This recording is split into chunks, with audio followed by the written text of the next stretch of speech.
మీరు కానీ లేకపోతే ఇతర ఎమ్మెల్యేలు కానీ ఎవరైనా కానీ పేర్లు అధికార పక్షం కానివ్వండి మీ పక్షం కానివ్వండి ఇప్పుడు చేసిన బిహేవియర్ లేకపోతే మాట్లాడే మాటలు జనాలు ఏమనుకుంటారో అన్న ఆలోచన ఏమైనా చేస్తున్నారు? తర్వాత మీరు ఆ విజువల్స్ చూసినప్పుడు మీకు ఏమైనా? అదే అంటున్నాను కదా, జనాలు రాజకీయాన్ని అసహించుకునే విధంగా ఈరోజు తెలుగుదేశం పార్టీ ప్రవర్తిస్తుంది. Only Telugu Desam party? ఖచ్చితంగా. నన్ను బ్యాడ్ చేయాలనుకొని వాళ్ళు ఏవైతే క్లిప్పింగ్స్ రిలీజ్ చేశారో కాయనికి ఒక పక్కే చూపించారు. అలా ఎందుకు అనాల్సి వచ్చిందో తర్వాత ఇప్పుడు అన్ని క్లిప్పింగ్లు వస్తాయి. తర్వాత మీరు మీడియా సమావేశంలో మాట్లాడినప్పుడు కానీ లేకపోతే 1-to-1 మీడియాతో ప్రతినిధితో మాట్లాడినప్పుడు కానీ రోజా సంయమనం కోల్పోయి ఏదైతే మాటలు పదాలు వాడారో అవి వివాదాస్పదంగా లేవా? అట్లీస్ట్ తర్వాత ఏమైనా రిలీజ్ అయ్యే ప్రయత్నం చేశారా మీరు? ఎందుకండి నేను అదే చెప్తున్నాను. ఒక దేవాలయం లాంటి అసెంబ్లీలో ఏంట్రా నీ అంత చూస్తా నిన్ను ఇక్కడే పాతేస్తానని అన్నాడు. అది తప్ప కాదా? మొన్న కేఈ కృష్ణమూర్తి గారు రాజేంద్ర గారు మాట్లాడుతుంటే నిన్ను సర్పంచ్ గా నేను గెలిపించిన ఆయన మాట్లాడిన తీరు ఆ తర్వాత సరే అంకుల్ ఇప్పుడు ఇదే అంటే నువ్వు నెక్స్ట్ టైం ఎలా గెలుస్తావో నేను చూస్తా. విన్నారా కేఈ కృష్ణమూర్తి గారు మాట్లాడింది? చెప్తున్నా సీనియారిటీ అనుభవం మీరు కొత్తగా వచ్చారు మీకు తెలియదు అంటున్నారన్న. ఇదంతా ఒక ఎత్తు అయితే నేను ప్రపంచ దేశాల్లోనే చక్రం తిప్పానని చంద్రబాబు నాయుడు అంటాడే 9 అన్పార్లమెంటరీ వర్డ్స్ ఆ ముందు రోజు ఎలా తిట్టాడో మీరు అన్ని ఛానల్స్ లో చూసింటారు. ఏంటి పిచ్చి పిచ్చిగా ఉందా మీరు? మనుషులా పశువులా? మీ సంగతి తేల్చేస్తాను. ఆయన ఎంతసేపు తిట్టారు చూసారా? 20 minutes కంటిన్యూస్ గా 67 మంది ఎమ్మెల్యేలు తిట్టారు. ఎస్సీలు ఉన్నారు, మైనారిటీలు ఉన్నారు, ఎస్టీలు ఉన్నారు. దాన్ని ఏమంటారు అంటున్నారు. సంయమనం కోల్పోయి ఆ పదాలు చెప్పడానికి కూడా వీళ్ళని పదాలు నేను ఎప్పుడు మాట్లాడలేదు. నేను ఎప్పుడు మాట్లాడారు. చంద్రబాబు నాయుడు గారు బోండా గారు మాట్లాడింది ఇంతవరకు తప్పు అని చెప్పి వాళ్ళు ఒప్పుకోవట్లేదు. ఒకసారి వాళ్ళు ఏమీ చేయలేరు అని అర్థంలో మీరు ఒక పదం వాడారు రోజా గారు. ఇక్కడ నేను అది వాడట్లేదు మన ఇంటర్వ్యూలో. సో అది సంయమనం కోల్పోయి మీరు మాట్లాడడం కాదా?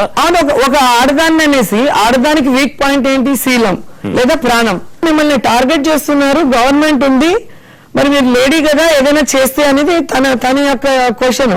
సో లేడీని ఏం చేయగలరు? రెండే చేయగలరు. ఈ రెండిట్లో ఒకటి వాళ్ళు చేసేంత ధైర్యం లేదు. నేను అంత పిరికిదాన్ని కాదు, అంత చూస్తూ ఉంటాను. మీరు ఒక ప్రజాప్రతినిధిగా ఉండి ఓపెన్ గా ఎవరికైనా పిల్లైనా రూమ్ లేసి కొడితే పుల్ అవుతుందండి. చిన్నప్పుడు మన నానమ్మ అమ్మమ్మ చెప్పింది మీరు వినుండ్రా?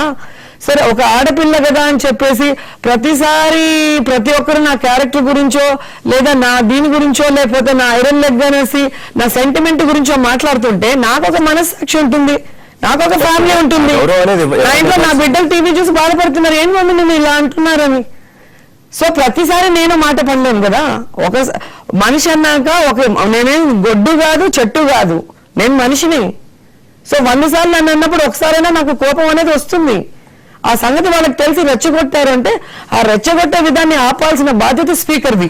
మీ ఈగోని ట్యాంపర్ చేసి మిమ్మల్ని ఫ్రస్ట్రేషన్ లోకి నెడితే మీరు మాట్లాడే మాటల ద్వారా వాళ్ళు లబ్ధి పొందాలని చేసే ట్రాప్ లో మీరు పడట్లేదా? అలానే వాళ్ళు అనుకుంటే వాళ్ళ పిచ్చితనం అండి. ఈ రోజు నేనేంటో రాష్ట్రంలో ఉన్న మహిళలందరికీ కూడా తెలుసు. అండ్ వాళ్ళ కోసం నేను ఎంత పోరాడానో వాళ్ళందరికీ తెలుసు. అండ్ టీడీపీలో నేనేంటో వాళ్ళందరికీ తెలుసు. టీడీపీలో ఉన్నప్పుడు వాళ్ళు చాలా మంది మీకు వ్యక్తిగతంగా అదే అంటున్నా, అంత బద్దవైరం అంత మాట్లాడు వాళ్ళెవ్వరితో నాకు గొడవ లేదండి. వాళ్ళెవ్వరితో నాకు గొడవ లేదు. నిన్న కూడా ఒక ఛానల్లో మాట్లాడినప్పుడు బోండా అమ్మతో అదే అన్నా, నీకు నాకు పర్సనల్ గొడవ ఉందా? లేదు.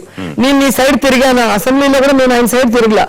నేను పీతల సుజాత మా ఇద్దరి మధ్యనే వారు జరుగుతుంది. తను ఇక్కడ ఉన్నారు. సో నువ్వు నన్ను ఎందుకు అన్నావు? నా మాట ఎత్తాల్సిన అవసరం నీకేమొచ్చిందంటే వెంటనే తను మాట్లాడిన మాటలను కవర్ చేసుకోలేక మా ఎస్సీ మహిళని నువ్వు అంటే నేను తట్టుకోలేకపోయాను అంట. నేనేమన్నాను?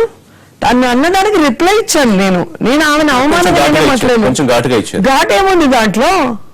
తను అవినీతి చేయకపోతే నేనెందుకు చెప్పాల్సి వస్తుంది? ఆ అవినీతి పేపర్లో రాకపోతే నాకెలా తెలుస్తుంది? నేను కాళం శ్రీనివాస్ లాగా జగన్ గారి మీద శివశివానీలో చదవకపోయినా చదివినట్టు కట్టుకథ నేను అల్లలేదే? చెప్పండి, నేను ఎక్కడైనా ఒక కట్టుకథ అల్లానా? ఫైర్ బ్రాండ్ రోజా గెలిచిన సమయంలో కొంత ఉద్వేగంతో కన్నీళ్లు పెట్టుకున్నారు. అంటే గతంలో మీరు చెప్పారు మా పార్టీ వాళ్ళే గెలుపుని అడ్డుకున్నారు, ఓడిపోయానని. సో ఆ బాధను ఆపుకోలేక బయటకు వచ్చిందా? ఖచ్చితంగా అండి. నేను ఎన్నికల్లో గెలవటం అనేది ఒక యుద్ధం లాగా. ఎందుకంటే రాజకీయాల్లో దించాలి, ప్రత్యక్షంగా ఇలాంటి యాక్టివ్ లేడీ రాజకీయాల్లో ఉంటే ప్రజలకు ఉపయోగపడుతుందని ఒక చంద్రబాబు నాయుడు గారు అనుకున్నప్పుడు నేను కోరిన నియోజకవర్గంలో అయినా ఇవ్వాలి, లేదా మీరు ఇచ్చిన నియోజకవర్గంలో ఉన్న నాయకులైనా గట్టిగా గెలిపించాలి. ఈ అమ్మాయి వాయిస్ అసెంబ్లీకి అవసరమని చెప్పాలి. ఏది లేకుండా రేపు లాస్ట్ డే నామినేషన్ అంటే పంపించేశారు. అంతకుముందు నలుగురు అక్కడ కంటెస్ట్ చేయాలనుకున్న వాళ్ళు నన్ను ఓడిస్తారు.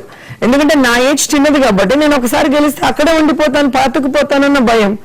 మళ్ళీ ఏం చేశారు, ఎవరైతే మీకు బద్ద శత్రువు ముద్దుకృష్ణ నాయుడు, ఆయన కోసం నన్ను పక్కన పెట్టి ఆయనకి సీట్ ఇచ్చారు. ఎవరికి బద్ద శత్రువు? చంద్రబాబు నాయుడు గారికి. ఆయన లక్ష్మీపార్వతితో ఎన్టీఆర్ తో ఉన్నప్పుడు చంద్రబాబు నాయుడు రాజకీయంగా ఎలా తొక్కేశాడో అందరికీ తెలుసు. రాజకీయంగా ఎన్ని అనరాని మాటలు, మనం నోటితో కూడా పలకలేని ఎన్నో పదాలు ఆయన చంద్రబాబు నాయుడు గారిని అన్నారు. అవన్నీ మర్చిపోయి అంత ప్రేమగా ఆయన్ని తీసుకొని పార్టీకి పనిచేసి నన్ను పక్కన పెట్టావు. కనీసం నాకు చంద్రగిరి కూడా ఇవ్వలేదు. చివరి నిమిషంలో టీవీ ఛానల్స్ వాళ్ళు ఈ అమ్మాయి పార్టీ మారుతుందని ఎపిసోడ్ లో రీజన్ ఏంటి అనుకుంటున్నారు? ఎందుకు మిమ్మల్ని వాళ్ళు తొక్కే ప్రయత్నం చేశారు? నా కులం అని నేను అనుకుంటున్నాను. కులం పని చేసేటప్పుడు కనిపించి నా కులం, నేను గెలిచి అసెంబ్లీలోకి వస్తే నా వాల్యూ పెరిగిపోతుంది, నన్ను ఆపలేము అనే భయం ఆ కులంలో వచ్చింది. సో నా కులాన్ని చూసారు, నాకు అదే చాలా బాధేసింది. నాకు ఏ రోజు కులపిచ్చలేదు. నా హస్బెండ్ బీసీ, నేను రెడ్డిని చేసుకోలేదే, నేను చేసుకుని చేనేత కార్మికుడిని. సో నాకు ఏ రోజు కూడా కులం మీద లేదు. నేను పార్టీకి అంత కష్టపడినప్పుడు నన్ను గెలిపించుకోవాల్సిన బాధ్యతను పక్కన పెట్టి నేను పార్టీలో నుంచి బయటికి వెళ్ళిన వెంటనే ఎక్కడ రాజశేఖర రెడ్డి గారు నన్ను అందులో ఎక్కిచ్చేస్తారో, ఎక్కడ నేను పైకి వచ్చేస్తానో అని భయపడిపోయి ఆయన చనిపోయిన నెక్స్ట్ మినిట్ నుంచే ఈ అమ్మాయి కాలు పెట్టింది చనిపోయింది, ఈ అమ్మాయి ఐరన్ లెగ్ అని వీళ్ళే ప్రచారం. ఎందుకంటే ఆ మాటలకు బాధపడుతూ ఉంటారా మిమ్మల్ని ఐరన్ లెగ్ అన్నప్పుడు? చాలా. సో ఎంతో మందికి ఉపయోగపడి ఆయన నా వల్ల పోయాడు అనటం నేను చాలా డిప్రెస్ లోనయ్యాను. ఇప్పటికైనా నేను చెప్తాను, చాలా డిప్రెస్ లోనే నేను రాజకీయాలు మానేసి పక్కన కూర్చున్నాను. ఇది చాలా మందికి తెలియని విషయం. ఎప్పుడైతే ఆ వ్యాఖ్య వల్ల సో చాలా డిప్రెస్ సెన్సిటివ్ మీరు ఇప్పుడు చాలా నేను కనిపించింది అగ్రెసివ్ గా మాట్లాడుతున్నాను. ఆ కామెంట్ కి అంత సెన్సిటివ్ అయి రాజకీయాల నుంచి పక్కకి వెళ్ళిపోదాం అనుకున్నాను. పక్కన వెళ్ళిపోయాను. మీరు చూడండి, గ్యాప్ చూడండి. నేను ఎన్ని రోజుల తర్వాత బయటకు వచ్చాను. ఆ తర్వాత నెల్లూరులో జగన్ గారి మీటింగ్ జరిగింది. తుఫాన్ ఆ రోజు 2 రోజులు తుఫాన్ అనౌన్స్ చేశారు. అప్పుడు అందరూ నన్ను పిలిస్తే నేను ఒకే మాట చెప్పాను, నేను రాను. నేను వచ్చే జగన్ గారి మీద అప్పుడే కాంగ్రెస్ టీడీపీ అంతా కక్ష కట్టుకొని ఉన్నారు, ఆయన నేను జైల్లో పెట్టాలని. ఇప్పుడు నేను వచ్చి ఆయన జైలుకో పోవకపోతే నా వల్ల పోయారనేది వస్తుంది. నాకు ఉన్న చెడ్డ పేరు చాలా. మధ్యలో కూడా మీరు పార్టీలోకి వచ్చాక కూడా కొంత ఇనాక్టివ్ అయిన రోజులు కూడా కొన్ని ఉంటున్నాయి. మధ్యలో ఎవరైనా ఇబ్బంది పెట్టారా? ఆ రోజు నుంచి నేను రానేలేదు. తర్వాత జగన్ గారు ఇలాంటి పిచ్చి సెంటిమెంట్స్ ని నమ్మటం ఏంటమ్మా, నువ్వు రా అని చెప్పిన తర్వాత నేను వచ్చాను. ఆ రోజు నుంచి ఈ రోజు వరకు జగనన్న వెనక నడుస్తున్నాను నేను. ఇప్పుడు కూడా నేను అదే అంట, అసెంబ్లీలో మేము ఏదైతే సమస్యల గురించి మాట్లాడుతున్నామో ఆ సమస్యల్లో నిజం ఎంత ఉందో గ్రహించి ఆ సమస్యను దూరం చేయడానికి వాళ్ళు ప్రయత్నిస్తే ఇప్పుడు కూడా నేను హ్యాపీగా ఫీల్ అవుతాను. అలా కాకుండా అసలు సమస్య వినకుండా నువ్వు దొంగ, నువ్వు ఐరన్ లెగ్, నువ్వు ఆంటీ, నువ్వు అది ఆంటీ కాకపోతే నేనేమన్నా 16 ఏళ్ళ, నాకు 2 పిల్లలు ఎంత ఉన్నారు. అది దాన్ని వ్యంగ్యం అంటారు తప్ప మేము మాట్లాడేది వ్యంగ్యం కాదు. పాయింట్ బ్లాంక్ లో చిన్న బ్రేక్ తీసుకుందాం. బ్రేక్ తర్వాత పాయింట్ బ్లాంక్ కొనసాగుతుంది.